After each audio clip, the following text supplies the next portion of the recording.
Hello, in this video we're gonna check if T-Mobile Revvl 6 has a stereo speakers.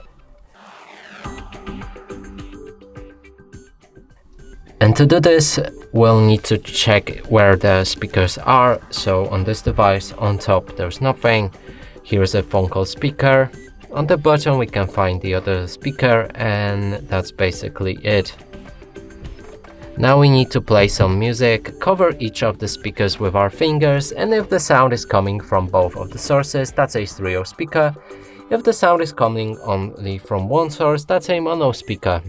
Let's try that.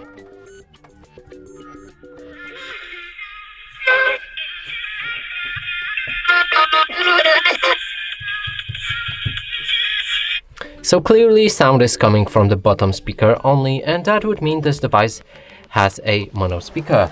And that's it for this video. Hope you like it. Please consider subscribing to our channel, leave a like and a comment below.